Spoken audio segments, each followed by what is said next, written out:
Welcome ladies and gentlemen, my name's Dychronic here on this Destiny 2 video, and today we're going to be taking a look at my top 10 PvP heavies in Destiny 2. And I realize that this particular video is not as popular considering most people don't really care about their PvP heavy, but a good PvP heavy can make the difference in a lot of different game modes like Trials of Osiris, competitive, and dominating that heavy spawn can mean the difference of getting a win or not. And of course, this list is completely subjective based on the weapons that I like to use, as well as the opinions of my buddies who help create the spreadsheet and of course get the gameplay you'll see on screen. Link to their stuff in the description down below. And of course, I have made a spreadsheet for this video for all the weapons I considered for this video. Of course, that can still be found at my Discord server, link in the description down below on #spreadsheetstalk. Moving forward, let's just go ahead and jump right into it. On screen right now, you can actually see my spreadsheet. All of its dark theme, color-coded recommendations, goodness, catalyst information, everything that you'd ever want to know about all these weapons that I consider for this stuff, as well as all my top 10s. And obviously, again, I don't really do my videos like a lot of other people do. If you want to know the top 10, just go ahead and do it. But the reasons why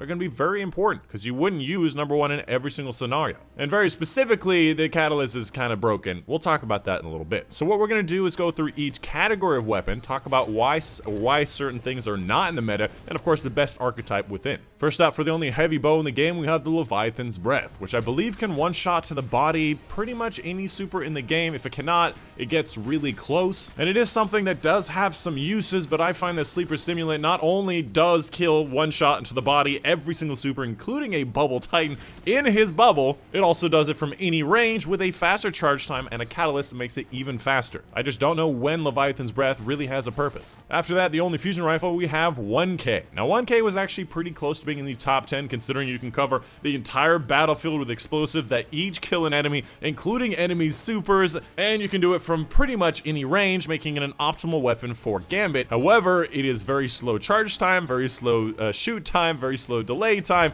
You often get killed, and then sometimes you kill yourself. After that, let's talk about these sniper rifles, Whisper and Darcy. Neither one of them can one-shot to the body, so they're kind of like their special ammo counterparts, and the only difference is that Darcy, a 140, can technically two-shot to the body. The special ammo ones cannot. After that, we have the shotguns. Technically, Tractor Cannon at number 9 in this top 10 is a fantastic option, not only being able to kill enemies very wide radius in a decent range, it can actually turn off enemy supers at a much farther range than that. You don't even have to kill the enemy, you just have to actually hit the enemy once and you turn off their super. And with that, you also turn off all of their abilities, their grenades, their special melees, their ability to mid-air jump makes a lot of hunters panic. And finally, just having a shotgun in your back pocket for using a sniper plus a regular primary is just nice to have. Up next after that, we have the linear fusion rifles. First of all, they cannot one-shot to the body outside of Sleeper Simulant, and they're often considered a charge time sniper that's a bit closer range. Now, there are definitely going to be people out there that actually like linear fusion rifles. They'll probably use the Arbalist, for example, as a special ammo version. But in my opinion, there's not a big particular advantage to using linears over snipers in the higher level and even mid-level play. On the other side of it, obviously Sleeper Simulant can actually one-shot to the body, including, again, a Titan in his bubble. So if you like the idea of the linear fusion rifles, I personally would recommend Sleeper Simulant, and it is pretty close to being in the top 10. But again, I still think there are better options. Up next, let's talk about the grenade launchers. One of the more favorable options to use in the Crucible. It has the most versatility in being able to use at close range, at mid-range, sometimes even long range. It can be used to anti-supers. It's very easy to just jump in the air, lay down some Hellfire, and you have a decent amount of ammo, usually 3 off of a shared ammo, which is usually anywhere from probably 1 to 3 kills. It's just one of those easy and simple weapons to use that is definitely very effective. When it comes to the legendary options, we have the 120 adaptives and the 150 rapid fires. In my opinion, the 120 adaptives are objectively just way better. The 150 rapid fires do fire slightly faster with some slightly different stats, but they do less damage per shot. They have the same number of shots off the wall, and they do also have a smaller blast radius. There is absolutely no reason to pick them over the 120s. And by the way, this is also true in PvE. They technically do less DPS too in PvE. What's the point? When it comes to the different 120 options, I personally prefer the Interference 6 because it has full core, one of the only damage bonuses that you have on all of these 120s, and you're never going to get the full 25%, but you're going to get somewhere between 0 and 25%, which can mean the difference of getting a kill or not. And finally, when it comes to the other exotics, most of them are PvE based, the Colony being the only exception, being a pretty decent option, very easy to use, very fun, however quite predictable. Up next, we have the rocket launchers. First of all, obviously a number of different entries entries in the top 10, anywhere from legendary rocket launchers of multiple different varieties, and of course different exotic rocket launchers. I would say probably the most alluring part of rocket launchers is just how easy they are to use. You pick up the weapon off the wall, you get 1 ammo, you jump up in the air, you fire a shot, you hit a large area with blast damage, which can anti-super and hit many enemies at the same time. Now obviously the biggest argument against them is going to be kill potential, because you'll often get 1 kill with it and move on, which is often what people want with heavy weapons, considering how often I forget heavy is even in the game. When it comes to the different legendary options, personally I prefer having more blast radius and more handling, and that's where the high impacts are, and then is secondary on the precision frames, which have decent stats and a built-in tracking. Everything else doesn't have really the stats that you personally would want. Again, I want blast radius and handling. When it comes to the exotic options, something like Deathbringer is a really great option because you can cover an entire section with explosives that do kill enemies, that will flush enemies out of cover, and you can kind of shoot them as they're running away, or if they don't run away, they're gonna get got. After that, we have the Truth, which is just a very well-built rocket launcher, has tracking, has proximity detection, and it's just very easy weapon to use. It's just well built for PvP. It used to be back in the day, it got 3 rockets instead of the standard 2 of the other ones and had a distinct advantage, and it no longer has that advantage. And finally, the best rocket in the game, hands down, is going to be the Wardcliff Coil. Very close to being at number 2. It was a struggle between Wardcliff and Black Talent. I'll explain in a little bit. But Wardcliff Coil is probably the easiest weapon to use in the entire game. It is a shotgun rocket. You kill literally everything in front of you, sometimes including yourself, anywhere from right in front of you to mid-range. It kills enemy supers, it can pop bubbles, it can kill multiple enemies on a point,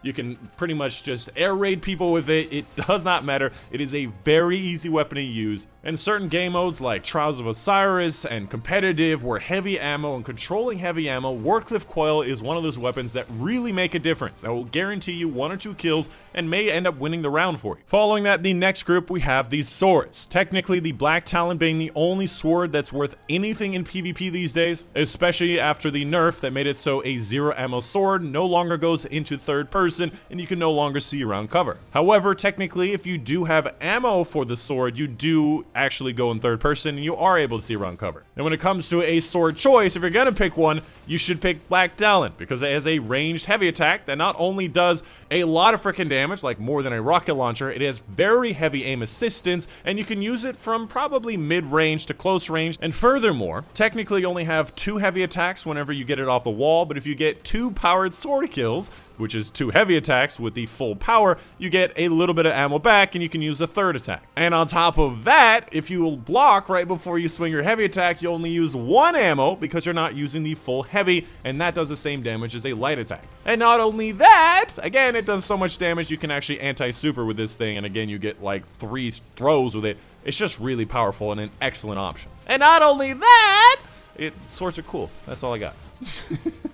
And in the final category, we have the heavy machine guns, which are technically the de facto kings because of Heir Apparent. When it comes down to the legendary options, I find the 450 adaptives are better in almost every way. The rapid fires are way too fast and don't really get that many kills per heavy ammo. The 360 high impact frames have a bit more recoil, a bit more flinch, especially on controllers. And the adaptives, even though they technically have more range, they have a lot more control, a lot more handling, a lot more stability, a lot better flinch. They end up reaching out to farther range anyways. And of course, they also have a pretty damn good amount of ammo, giving you probably like 3 to 6 kills, maybe 3 to 5 kills with a single heavy ammo. And I think the time to kill on it is like 0.5 or something. It's kind of fast. For the exotics, first up we have Xenophage at number 4. Technically did get nerfed this season, changing the RPM from 120 to 90 while increasing the PvE damage is a direct nerf to PvP, which is why it fell from number 1 to number 4. However, it is still a fantastic weapon. Still does like 150 damage for an impact. It's explosive damage hitting multiple enemies. Its hit scan can be done from any range, and you can follow it up with either a second shot or you can follow up with a hand cannon shot, get anywhere from like 2 to 4 kills